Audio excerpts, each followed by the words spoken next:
This episode is brought to you by Allstate. Some people just know they could save hundreds on car insurance by checking Allstate first. Like, to check you have the tickets in your wallet first before you drive 2 hours to the big game. Seriously, you had one job. Now the closest you'll get to the 50-yard line is parking lot D. Yeah, checking first is smart.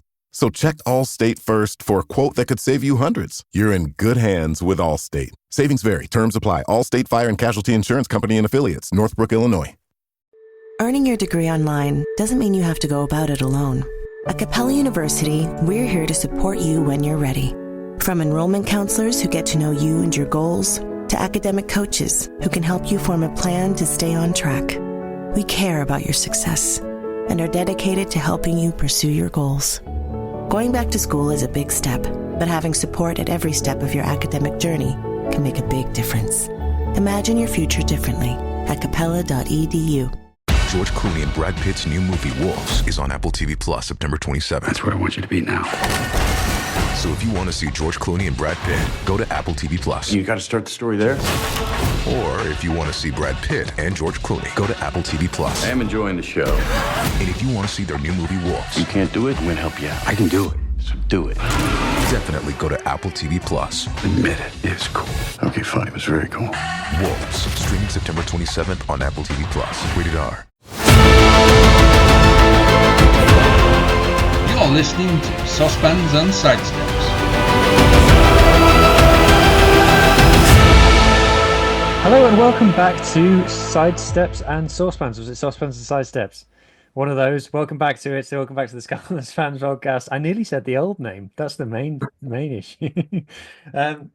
Welcome back. This is the Scarlets Fan Podcast where we talk about all things Scarlets. Today we're going to be talking about our final preseason friendly against Saracens. We're going to be talking about some of the interviews that the players have been giving. We're going to be talking about our prediction for the first game of the URC season against Benetton coming up, predicting our lineup for that game.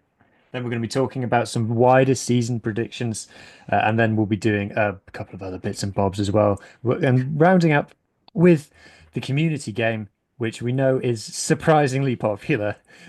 And Big M sadly can't be here tonight, so this is why you're hearing Huw talking instead of Big M.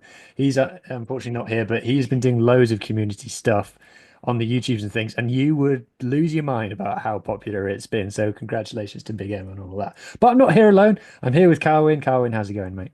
Yeah, not too bad, thank you. We're quite excited. I know that the season has started across Wales on grassroots level and with Super Rugby Cymru, but now that the URC is pretty much upon us, it feels like we're ready to get back into the swing of things. And really looking forward to the season. I think last season, as we all know, wasn't the best for our boys, but optimism is something we thrive on in West Wales, and I think it is a time for being optimistic, even before a ball is passed or a try is scored.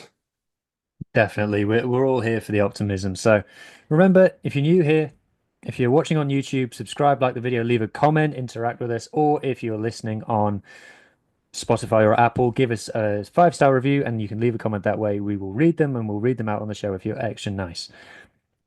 Let's jump straight in then, mate, and talk about the final preseason game against Saracens. So there's been no footage shared of this game. Scarlets fans were not permitted to attend by Saracens. So all things considered, mate, what's your thoughts? Yeah, well, it's interesting because I saw that Charlie Evans, I presume he lives in London, because he managed to make it to the ground in a Scarlets jacket. So hats off to Charlie for going undercover and making it to the game. But in terms of the result, funny enough, one of the things I banged on about last season was we were in game for about 60 minutes and then we sort of tailed off towards the end. And from what I've read and from what I've heard from Dwayne Peel after the game, it sounded much like that again, which usually would cause me some concern.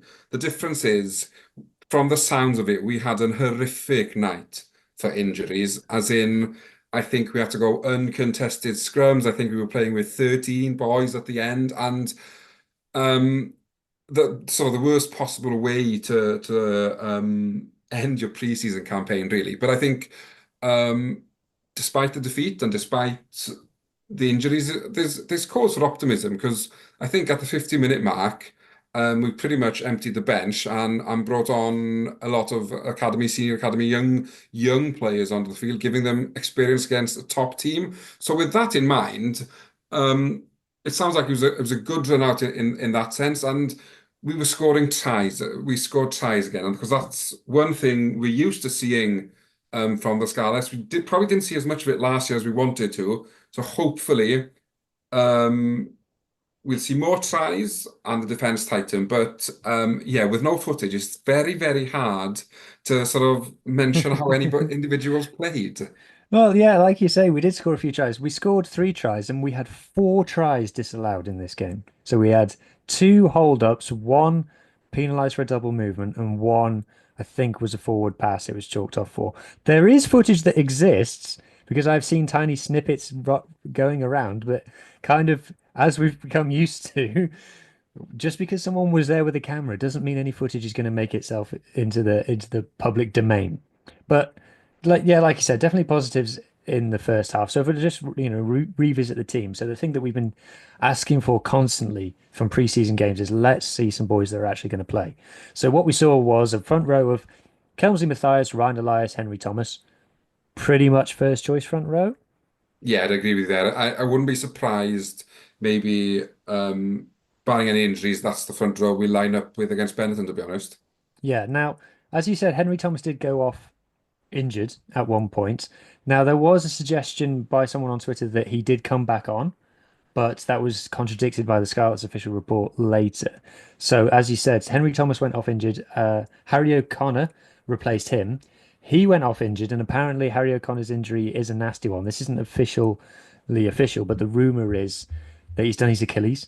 Yeah, and it could be an all-season job. I read somewhere. Yeah. So that's a real shame, isn't it? As in, because yes, I know we've invested in strengthening our tight end position, but you don't want to see anybody out for the season before a match is well, not a proper match, but a league match is played, really, do you? Yeah, 100%. So fingers crossed for Harry on that one. Welsh international Harry O'Connor. Then in the second row, we had Alex Craig and Max Douglas. Max Douglas has played in both games now. I don't know whether that's our first choice the second row pairing. It's definitely not our first choice centre pairing. But we haven't seen Sam Lousy is the one that we haven't seen. We've seen Ver Fafita in both games. He's not played second row. He's played number 8 in both games.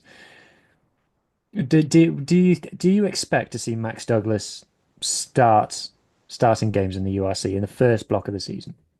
I think maybe in the first block, Dwayne might rely on those boys that he had there last year, as in Sam Lousy was fantastic for us last year. As in, I think every time he's played in the Scarlet jersey, he's got better, and he's he's a senior member in that squad now. And I think, especially in this first group of 6, because I genuinely think our season is either going to be set up or over by game 6, which is a worrying feeling, but an exciting feeling at the same time. So I think for these first couple of games at least, just he'll rely maybe on those he trusts. I'm not saying that he doesn't trust the likes of Max Douglas, because that's not what I mean at all. But the boys he's seen perform at this level in the league, and because I Yeah. think, especially when you sort of look at our first 2 or 3 fixtures, they're winnable games, and you start well in the URC, and you can go on a big momentum run. 100%, 100%.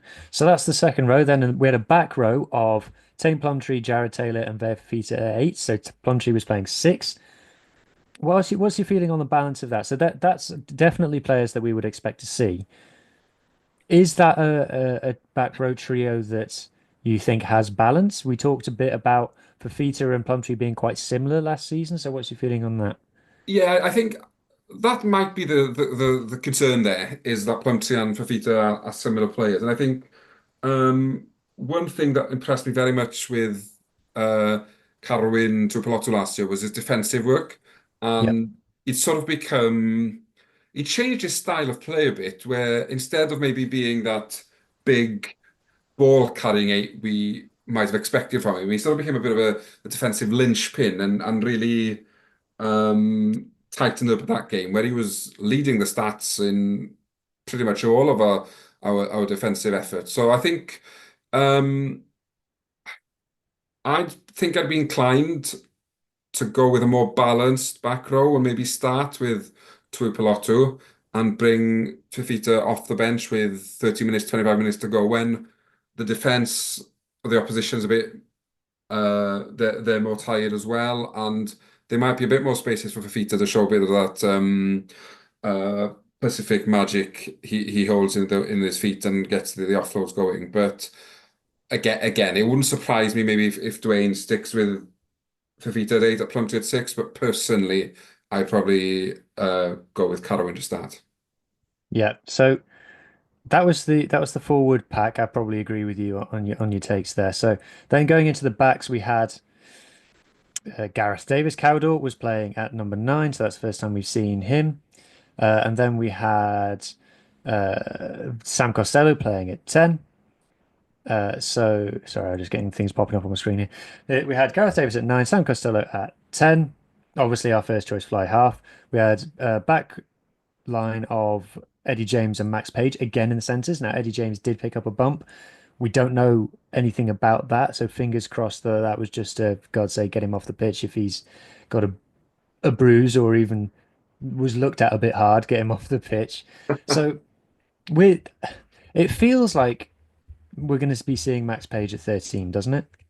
Yeah, definitely. And I think we spoke about it last year where maybe would bring him in 13 now be a season too soon, or maybe would we see him on the wing this year and then gradually they bring him in. But Dwayne clearly trusts him in that 13 shirt, as in I think this is his second start in 30 now and on the trot, isn't it? So it seems like they're happy with him there. And with Joe Roberts, I'm not sure how long Joe Roberts is still out for now, but with Joe not having played in such a long time, it's not bad to have a bit of strength in the centres because I think last year, yes, we did have very experienced players in the squad, but maybe they'd lost a yard or two of pace and weren't what they were in their prime, and maybe Mm. our sort of strength in depth at centre wasn't great. Where if you chuck Max Page into that equation now, it certainly gives a different dimension in the fact that he's a youngster wanting to leave his mark. So he'll come on with bundles of energy, hopefully. So yeah, I've got nothing against seeing him playing in the centre. It'd be interesting to see how Dwayne sort of um alternates, I guess, because obviously you want to keep all the boys fresh, keep all the boys happy. So it'll be Mm. a case of how he juggles and keeps them all happy, really.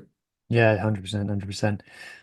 Then we had a back three. Blair Murray played his second game in a row as well. Tom Rogers played his second game in a row, but moved on to the wing. And then Johan Lloyd played at fullback, where I think you and I both agree that Johan Lloyd is better at fullback. Yes, yeah, I agree with you there. I think he just has that extra second or two where he doesn't have it at 10. A bit like Damien McKenzie. I think um I know the All Blacks seem to want to play Yeah, I McKenzie. actually think they are quite similar players now you say Yeah. that. And, Yeah. and and I think both are very good rugby players, both skilled, very capable at the highest level. But 15 is probably a better shirt for both of them. But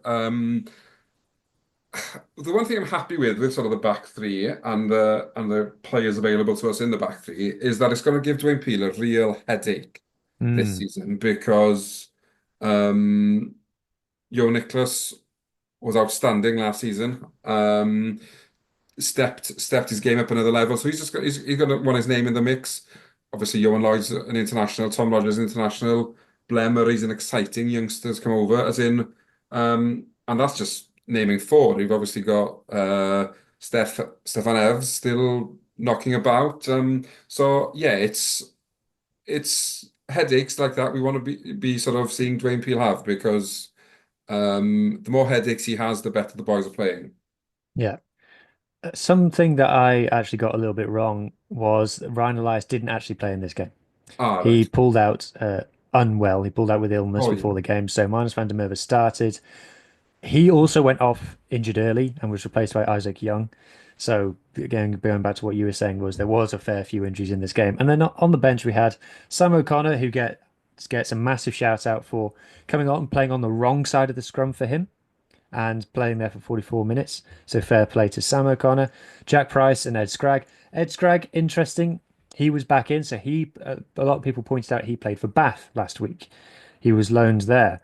I think he played for Bath against Cardiff, but he was back in for this game. So that's an interesting one. You know, people talk about Welsh qualified second rows at the Scarlets. Ed Scragg is one of those. Dan Davis came off the bench. Ben Williams and Carwyn and You'd say that Dan Davis, Ben Williams, Carwyn and perfectly capable URC level back row in and of itself. So that's interesting to see those three put together. Iffin Jones was the replacement scrum half. Charlie Titcombe was the replacement fly half. Hope we see plenty of Charlie. You know, there was the tweet they put out saying Sam Costello is replaced by Charlie Titcombe, and I thought I'd be happy seeing that Yeah, tweet a few times this season. Not because I yeah, want Sam Costello off the pitch, because I really don't, but if he's going to be replaced by anyone, I'd like him to be replaced by Charlie Titcombe for yeah. me. Definitely agree with you there. As in, yeah, And then Gabe McDonald, Jack Davis, and Ellis Me. Gabe McDonald ended up playing in the forwards. So what you it alluded to earlier, we had such a messed up team by the Mm. end that Gabe McDonald ended up playing on the flank. So Yeah. And I think Carwyn went to the front row he when did. he got uncontested, and they. So yeah, it was a real mishmash, and sort of yeah to get through the game and what have you. Then it's just a case of getting the job done, and fair play to them for doing that in against a quality outfit in Saracens. Yeah. So the game ended 40 points to 21. Like I said, 4 tries disallowed for the Scarlets. We put the academy lads on 50 minutes on mass, just basically changed the whole team on 50 minutes. Kind of all right with it, to be honest. Oh yeah, we've lost heavier than that against the Saracens with a full 15 in Europe, as in yeah, plenty to work on.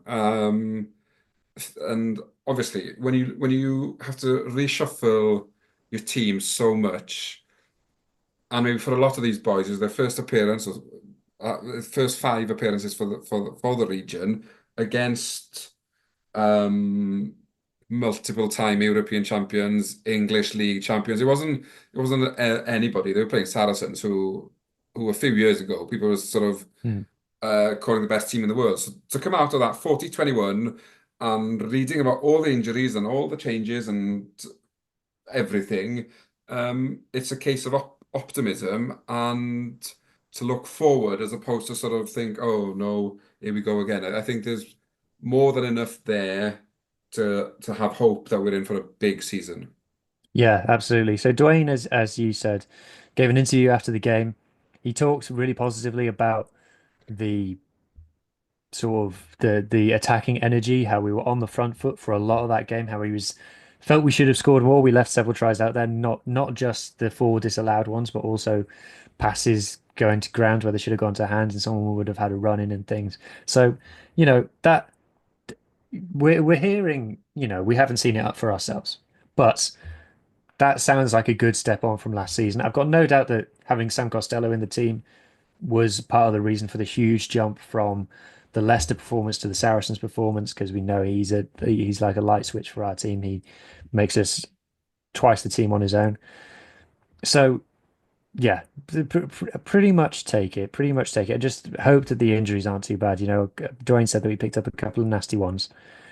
Harry O'Connor seems to be the main one that we've heard about so far. Bit of news from last week. Apparently, Archie Hughes, which would should be back after the autumn internationals, is the rumor that's going around. Also, we asked last week, how come we haven't had any home fixtures for preseason games? Apparently, it's because Parker Scarlets was used for the women's football. It meant that there was some work that was needed to turn it back into a rugby facility, and that's why. So, fair enough, I think you'd say. Yeah, exactly. And I think my only maybe not concern, but wish out of preseason is that we'd have seen a period of any of the games where maybe the starting 15 for Benetton would have all been on the pitch together. Just just to start seeing them click. And whilst I think maybe most of the team will have been there last season, there'll obviously be one or two boys who will be making their first league date or making their league debut for the Scarlets. So had we had an opportunity just to see them get I don't know, 15-20 minute run out together, just to sort of for them to start to familiarize themselves with each other, would have been the dream scenario. But yeah, all in all, going into the season excited. Yes, definitely, definitely. So, come on then. What let this put your neck on the line. What's your starting 15? 1 to 15 for the first game against Benetton. Well, I think based on what we saw, or what I've heard, I should say, following the injuries, I'll start with the backs because I think they're going to be easier to pick. Just flagrantly disregarding my 1 to 15 instruction, but We'll go. okay. I'll go 15-1 then if you want. I think he'll start. I think Johan Lloyd. I think the Mhm. back three will be the same as started against Saracens in Johan Lloyd, Rogers, and Blemery. Okay. The centres, I'm hoping that Eddie James is fit and that he'll start at 12. Do we know, is Johnny Williams fit at the moment? We haven't seen him in pre-season. Yeah, I that's don't what I'm know for a thinking. fact that he's injured. Right, okay. So fingers crossed that he's just being not risked. Yeah, so if fit, I think Eddie and Johnny Williams. If not, I think Eddie and Max Page. And then halfbacks, I think, will be Gareth and Sam Yep. because they just go together in perfect harmony. And then, yeah, so now the forwards. Now, this is where it gets interesting based on injuries. Um, I think Kemsley Matthias starts at loose head Okay. because I don't think he's injured. We haven't seen Alec Hepburn either. No, we haven't, have we? So I agree. I'd go Helmsley based on Yeah, we've seen him. yeah. I think Ryan will probably recover, so he starts at hooker. Hmm. Tight end, I think it's more of a case of who's fit than who I want to see at tight end. Yeah, we don't know Henry Thomas's situation at the Yeah, moment. no. So for the time being, I say Henry Thomas. But obviously, if you're listening to this pod after Thursday, don't laugh if I get it wrong because when the team's announced, because I wasn't aware of the team when we recorded. Um, Second rows, Alex Craig, Sam Lowsey. And Yep. then back row, Plumtree, Dan Davis, Fifita. That's the team I think you'll pick, not the team I'd pick. What changes would you make? Where would you disagree with Dwayne? 8, Carwyn and instead of Fifita. Yeah, I go with that. I can see him going Jared Taylor at 7 because that's who he's been picking in pre-season. Okay, yeah. And I don't necessarily have a problem with that. I think Dan Davis or Jared Taylor, I'm happy enough as long as the other one is on the Yeah, bench, I guess. yeah, Although exactly. if Fifita's not starting, you've got to have him on the bench. But then, like we've said many times on this podcast, Scarlets should be playing a 6-2 split. Yeah. Uh, I agree with your front row. I agree with your second row. I agree with your halfbacks. I agree with your centres. It's funny, with the back three because for a while we were worried, like, holy shit, who are we going to be playing on? Oh, sorry, not supposed to be swearing on this podcast anymore. Um, who are we going to be playing on the wing? And we just seem to sign a load of fullbacks, but now I kind of get it because playing a back three of all fullbacks is quite on trend at the moment. And I'm okay with it. And I can see how it benefits what we want to do. I can see how it addresses some issues that we had last season. So Blair Murray has said that his preferred position is fullback, but he also said that he knows that his opportunity for the meantime is on the wing. So the fact that he's been played there in both proper preseason games, I would say suggest he's probably going to start. Tom Rogers looks like he's going to start, and Johan Lloyd. I can see maybe them putting Johan Lloyd on the bench and putting Tom Rogers at 15 and then putting it would have to be someone like Ellis Mee on the wing then, Unless you, sorry, or you could put Max Page on the wing if Johnny Williams is fit, which I'm not against. or you go Johan Nicholas at fullback. Yes, that's another one who we don't know whether he's fit or not. We haven't seen him. Yeah, So options. Mostly agree with your team though. yeah, I think um that's the likelihood. But saying that, Hmm. I don't Yeah, get paid big bucks to pick teams, so I might be completely wrong. I think a lot of Scarlets fans would say you don't need to be paid big bucks. It's bloody obvious, but unfortunately, we'd all pick different ones. Yes, yeah. So moving on then. So that's our team for against Benetton. The boys have been out in the press doing some interviews. So we've had three Scarlets players so far in the last 3 days quoted as giving full interviews in various publications. So the first one was Joe Roberts, I believe. He spoke about his comeback, so he's hoping to be back before Christmas. So he talks about his injury basically. Oh, it makes me a bit squeamish to talk about it, but basically, he'd had that many knee operations after he'd done his ACL a few years ago. That basically his knee is either femur or tibial, I don't know, bones, but it was hollow, Oh, wow. and it basically opened up a hole in at the top of his bone. So he's had to have that filled in. And apparently, he had to have a bone graft flown in from America to fix it. Yeah, I saw that. It's yeah, unbelievable, really, isn't it? As in, sounded horrific, and yeah, for a 24-year-old, it's not sort of what you want to be experiencing, really, isn't it? But Yeah, geez. He said hopefully that's him for injuries. I yeah, don't think rugby quite works like that anymore. no, But he talked about as well in his interview about the influence of John Fox and Johnny Williams had on him, which is obviously great to hear from our point of view as fans. We love that kind of thing. And he said, well, basically having those two, he just copy them. Like, don't worry about yourself. Just whatever they were doing, just do what they did. yeah, Uh, that's a good motto, really, isn't it? As in, when they've done it for so long and at such a high level, just yeah, copy them. Yeah. And he also said through his injuries, they were big role models for him as well of how to manage that, which is kind of saying like those two were injured a lot, which they were. Yeah, yeah, But yeah, like you said, we said this last season, like John Fox and Johnny Williams, two better role models for centres coming through. It's no surprise to me now that we've got a crop of centres of the Scarlets who could all on to win multiple caps for Wales.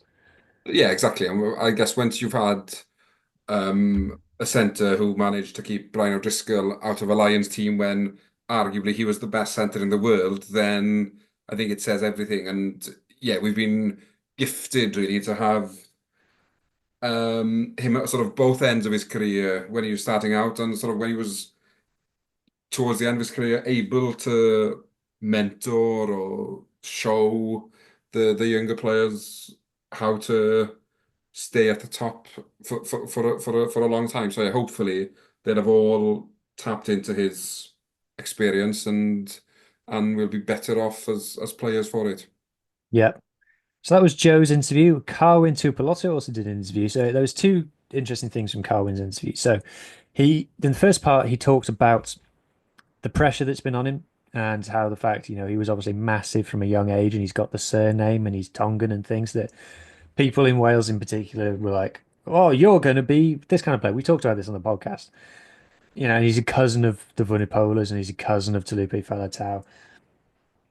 So people had huge expectations from him and he talked about how it was difficult managing that and he felt like, to be fair, the interview said directly like unless he was making 50-meter breaks and smashing through 20 tackles a game, people were going to say that he was rubbish.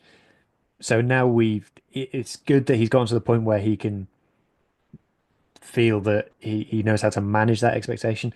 Visibly, he looks like he's in great condition going into this season. So it's just pleasing for me that he's been able to mature in that way. And like you, mate, I would be starting him at number 8. Yeah, I think so. Yeah, I think he's matured and just adapted his game for maybe what the team needs and what he needed to make him not a better player, but a complete player, Mm. if that makes sense. Because I Mm. think, yeah, he's an outstanding player. We're very fortunate to have him. Um, being the size he is and being having the ability he has, but also offering something maybe different to what number eights of his sort of what's the word I'm thinking of his physique have done in the past. He's Yeah. not just a battering ram. He offers so much more in defence. Yeah, 100%, 100%. He also talked about his Tongan heritage, and he talked about how he was born and raised in the UK, so he's been here all his life, and he's not always gotten to connect with his Tongan heritage. So he's talked about how having Ver Fafita and Sam Lousy, who are both proud Tongan internationals, around him has really helped him, and he says that he feels like it's a mini tribe at the Scarlets, and he's kind of the baby brother of the vibe, and Sam and Ver are the big brothers to him, which is lovely to read. It's really nice that that kind of thing always goes down really well, and I'm happy for him that he's got those role models and things. We love Sam and we love Ver here. Just because I said that I wouldn't start him at number 8 doesn't mean that I don't think he's amazing. I wouldn't dream of a match day 23 without Veer Feater in it if he's fit for the Scarlets. So that was just a nice thing for me, and that he's got those role models.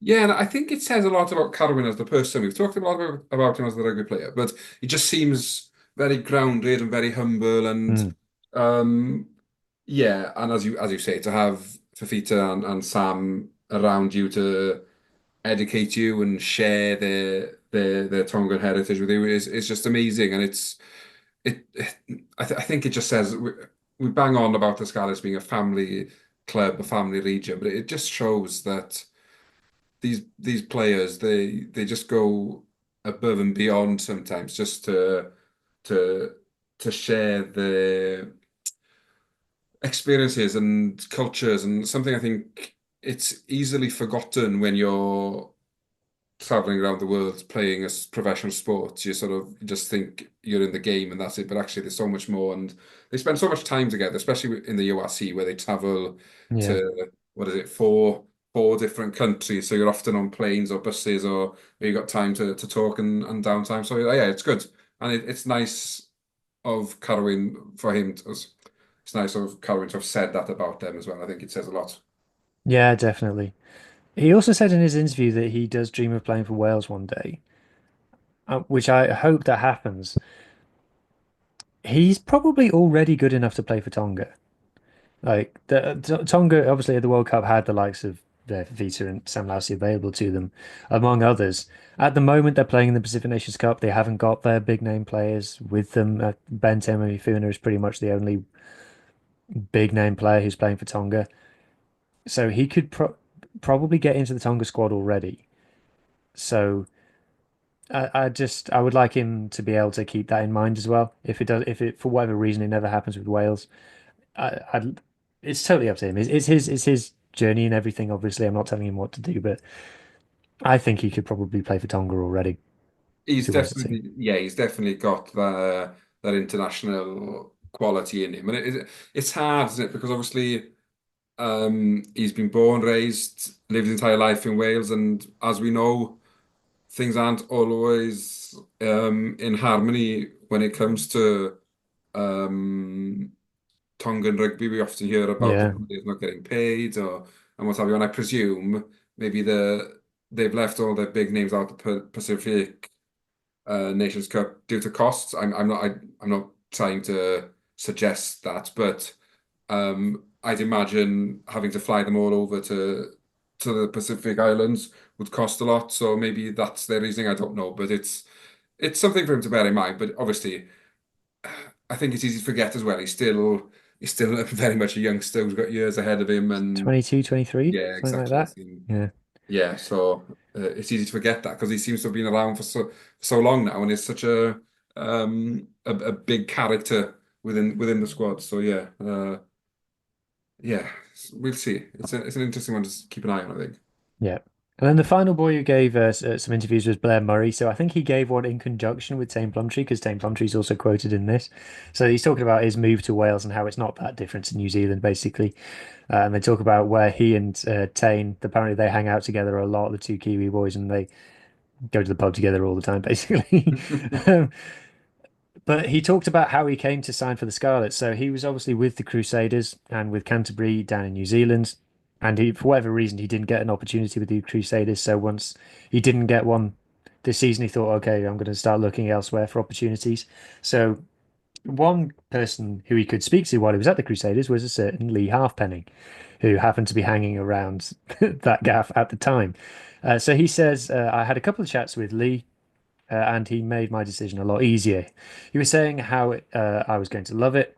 He basically had nothing bad to say about the Scarlets, which made it a lot easier for me to go. So thanks, Lee. I'm sure Lee could have thought of one or two bad things if he'd really tried. But, what's your kind of hopes for Blair Murray this season? I mean, we let's be honest, we don't really know much about him. No, and I think that could be the positive in it all, as in that he's a bit of an unknown quantity, and that he hopefully he's fills the void left by Johnny McNichol. Yeah, And that's got nothing to do because he's also Kiwi and what have you. But he strikes me as that sort of player because you always expect the unexpected with these Kiwis, and hopefully um, we get enough ball so that we get the ball wide to him because that's probably what we need to be better at this year is that we secure the ball and get it out wide because when we do that, we're dangerous and we can threaten anybody in the league. The problem we have is when we can't win the ball up front and we're having to or we get messy ball and we expect Sam just to work his magic at 10 and obviously there's only so much magic even Sam Costello can do. So it's yeah, my hope is if we get the ball out to him that he does some damage for us. yeah, absolutely. And we talk about players who kind of came from obscurity in New Zealand. Tame Plumtree was pretty much in exactly the same situation. And look how he's on how many Wales caps already. Yeah. You can look at places like Ireland, Jameson Gibson Park, James Lowe, and things. Probably ahead. They were playing Super Rugby, but they weren't at that level. Hadley Parks, another great example Of of a course, key yeah. Kiwi, nowhere near playing for the All Blacks, had an incredibly successful career Yeah. in Wales and the Scarlets. So hopefully another cab off that rank. Right. Just before we continue, I am duty bound to remind people that if you are enjoying the podcast, please like and subscribe, leave a comment, give us a 5-star review, all those things. For the rest of the show, we're going to be talking about things like season predictions. We're going to be talking about the community game and probably a score prediction for Benetton, because we probably should do that as well. Anyway, but before we continue, we've had a letter. It's from Jack from Lucker. He says this: Dear saucepans and sidesteps, disgusting. I watched your head coach, Dwayne Peel, interview after the Saracens game, and all he could talk about was how many unnecessary line breaks you made. Surely he should know that any player with a number higher than 10 on his back should be forbidden from touching the rugby ball. Unless, of course, he is joining in a 5-metre driving maul. What do you got to say to that, Carwyn? Well, as in Jack clearly hasn't been watching rugby on the right side of the bridge, as in it's a 15-man game for a reason. If you only wanted players with numbers below 10 on their backs getting touches of the ball, maybe you should stick to watching sevens. As in, Dwayne Peel is very right in what he says about the line breaks our backs are making, and long may it continue. Something tells me that Jack from Lucker doesn't like sevens either, but He likes cold, wet nights in training. yeah. Okay, moving on then. So, season predictions then. So, I'm not gonna. I feel like finishing position has been done to death. But what's something that you would like to see this season that we didn't see last season? It can be a win over an opponent. It can be a tactic on the pitch. It can be whatever you like. Just one thing that you'd like for this season. I'd love to see this. What I really want to see is losing bonus points. Um, I think, which sounds ridiculous, I know, but I feel like last year, because there are games in this league I can pretty much guarantee we won't win. And that's no disrespect to us, it's just budgets and the ability to sign international quality players with some teams is just greater than ours, and that's the stark reality. But last season, what hurt was the amount of times we went in at half time and the game was over. Um, Look at Cardiff, as in they finished above us based on the fact that they stuck in games. And yes, they didn't win those games, but they stuck in them. And I think that's that's what I'd like is that heads don't drop. As in, if we go 15-0 down after 20 minutes, it's not the end of the world.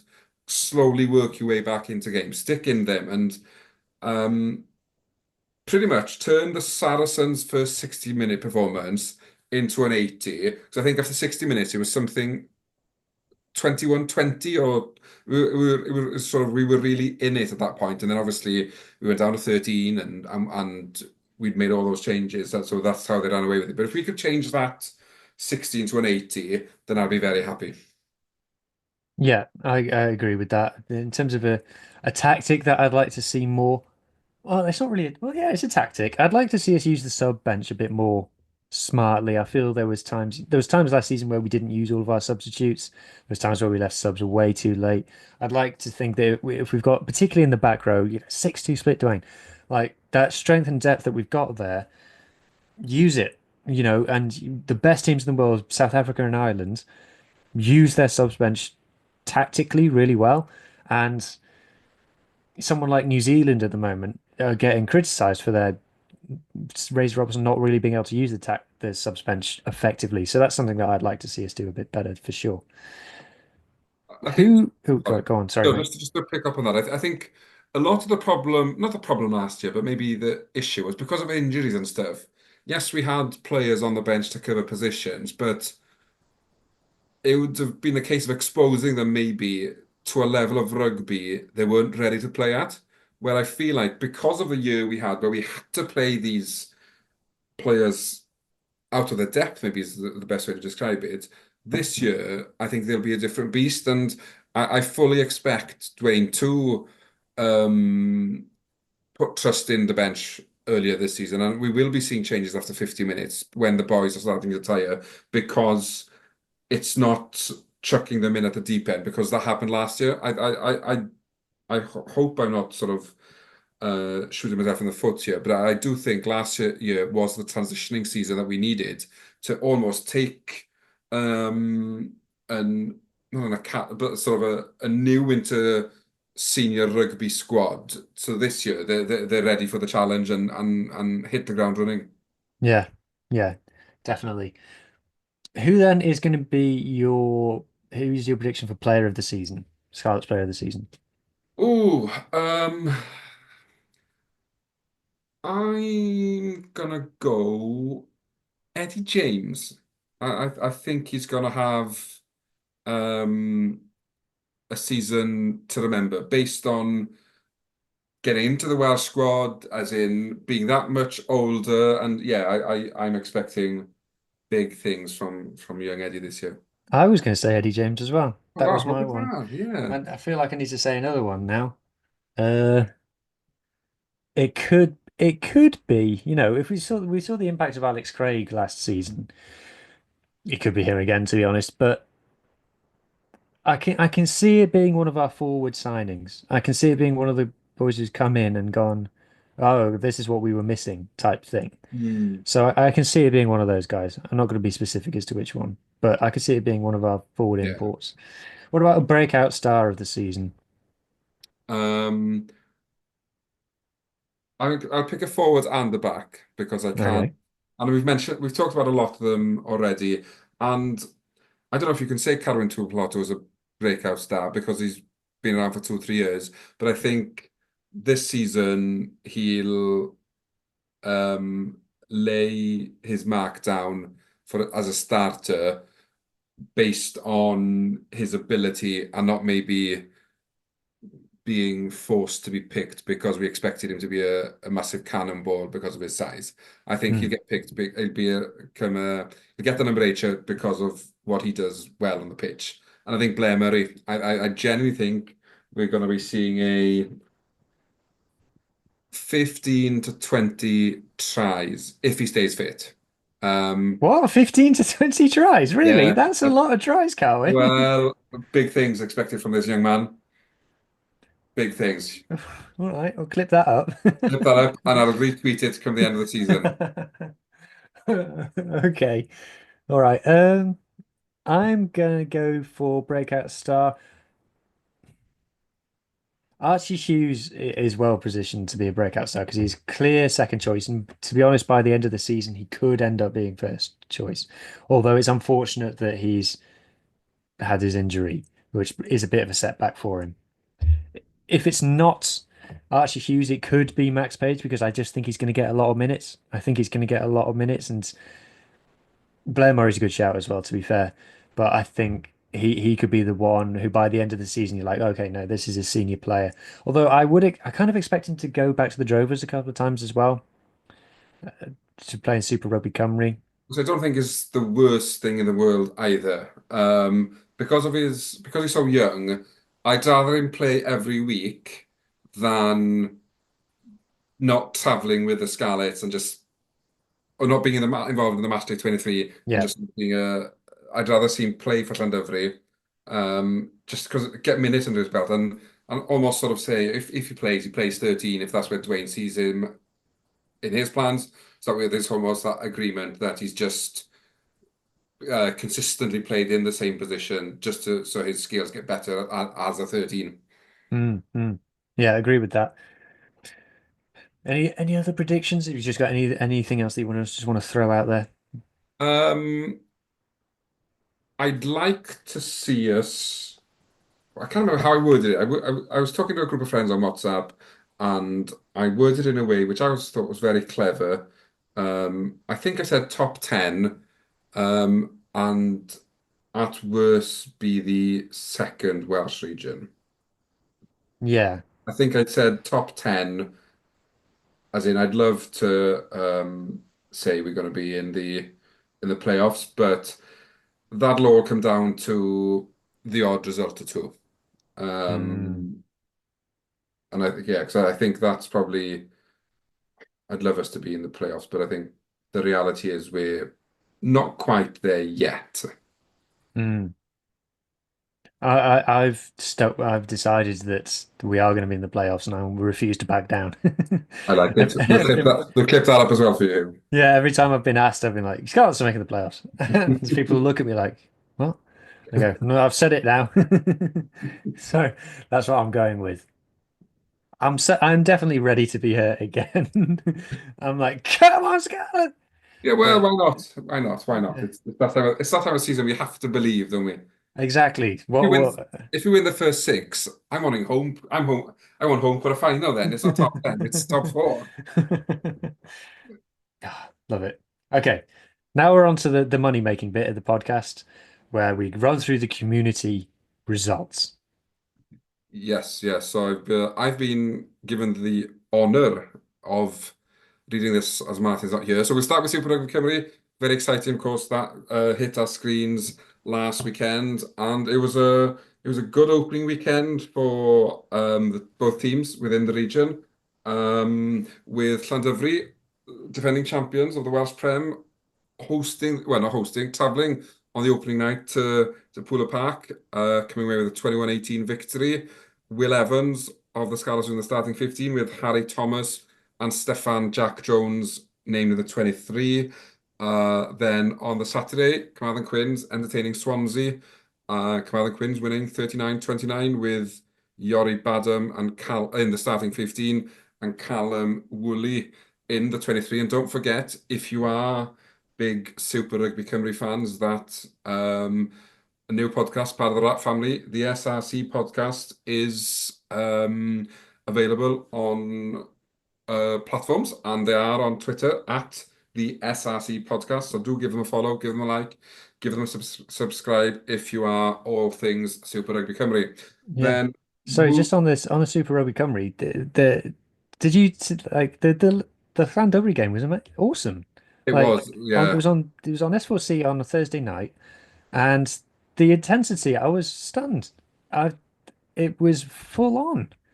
Yeah, if you wanted a perfect advert to start the Super Rugby Cymru brand off, you pretty much got it in abundance. I think both teams, who I expect to be up there towards the end of the season, giving it everything, and yeah, it was a real good battle. And I don't know, there's something about rugby under the lights, just makes it um, gives it something a bit of an extra something extra special about it. But no, fair play to Llandovery for getting over the line, Yeah, and yeah, the perfect start really to as they go on their quest of trying to go back to back in two different competitions. exactly.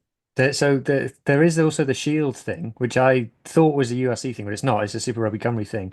So they've introduced like a Ramfield Shield, but in Wales, where the it's like a lineal title. So if it's up for challenge at home. So for Llandovery's home games, if someone comes and beats Llandovery in Llandovery, they get the shield. I think it should be a belt, but it's a Yeah, shield. it's sort of got that boxing, wrestling sort of Yeah, feel to it, doesn't it? Yeah. yeah. So they've got that. And then, as you mentioned, Will Evans, Scarlets Academy. Or I think he was under 18. He might, I don't know if he was under 18s, but Scarlets Academy second row. Huge. Mm. And also was player of the match, Yeah, and which yeah, perfectly, isn't it? And when you've got a depth at second row within the region, as in this sort of competition is perfect for somebody like Will Eversley, just to really hmm, stamp down their mark in the game and get valuable minutes at a high level against a range of players, ages, and experience. So I think yeah, I think the Super Rugby hmm, Cup thing is going to be hmm. very good. And from now on, he shall be known as the Ginger Brody Retallick. Sounds good to me. So if we move on then down the leagues, the Premiership, Llangenech went down 28-15 to Newbridge at home, and Newcastle Emlyn, after the opening day win against Cardiff Met, they couldn't back that up, losing 40-17 to Bonamine in Bonamine, and Narberth had the bye this week. Then if we go to Championship West, well, big winners of the day of the weekend. Ammanford 81, Tabanos 12. And then the other two games featuring teams in our region were much closer. Ystalyfera defeating Crymych 32-31 and Tondi defeating Llanelli Wanderers 21-20. There was no matches in Division 1, similar to last weekend, lack of officials, meaning that alternating leagues had a bye. So if we move to Division 2 West, Betos lost 25-17 at home to Lampeter. Fishguard got a big win at Milford 53-12. Similar at Nancaredig with Carmarthen Athletic, the visiting team, 47-19 victory for the Athletic. And then the big one of the division, Whitland Larn. It was the visitors Larn with a 32-27 by 27 win. And I can see now here why Jack wrote us a letter this week again, because Luffer had a bye in Division 2 West. He's got lots of time. He's He probably had too drafted a much few time on his letters. hand. He's Yes, yeah. backlogged a couple. Yeah.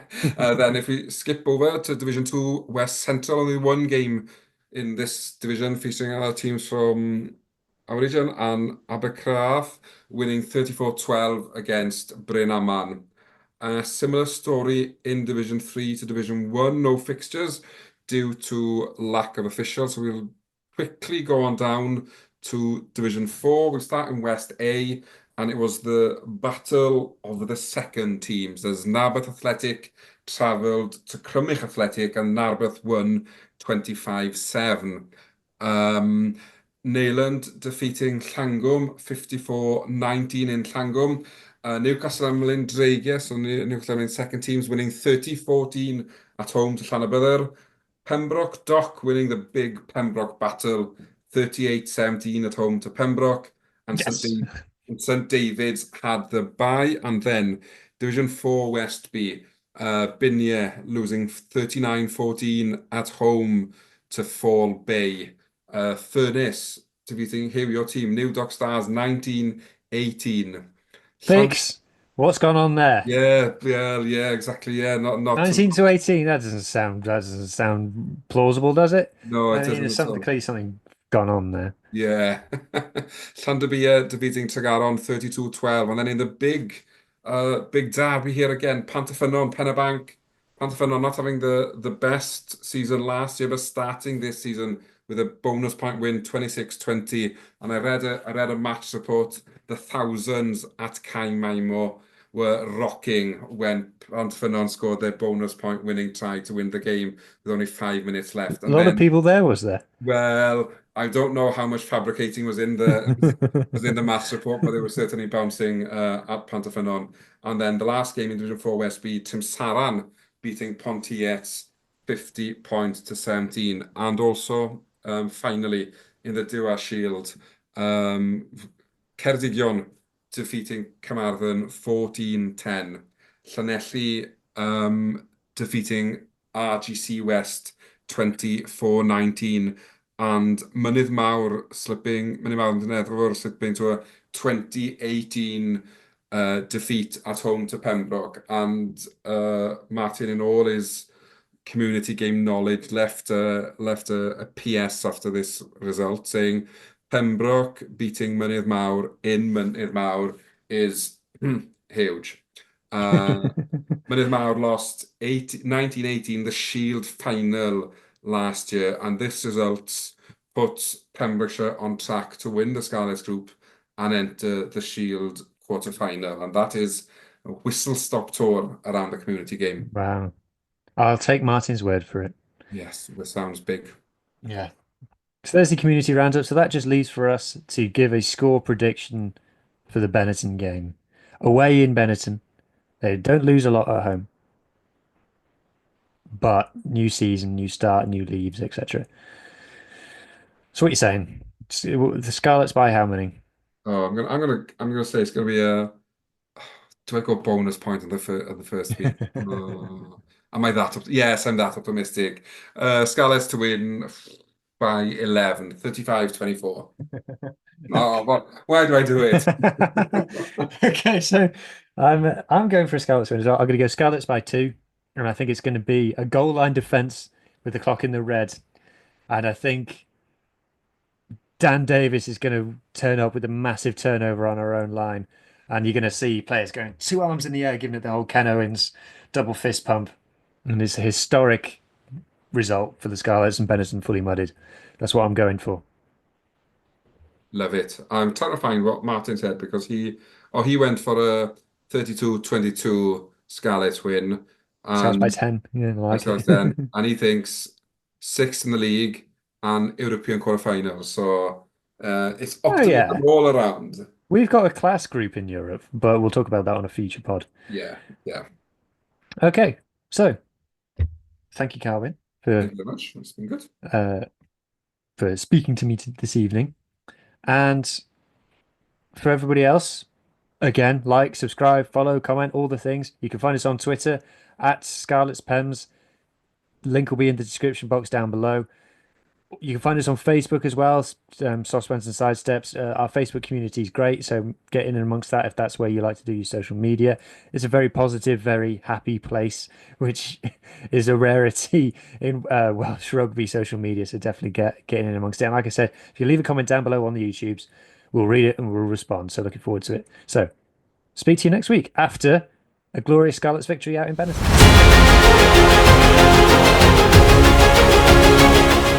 That was Saucepans and Sidesteps.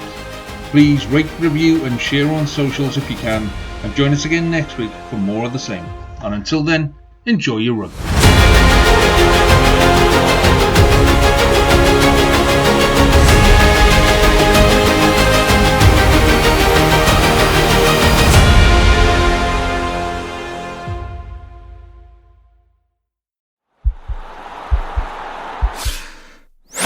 This podcast is part of the Sports Social Podcast Network.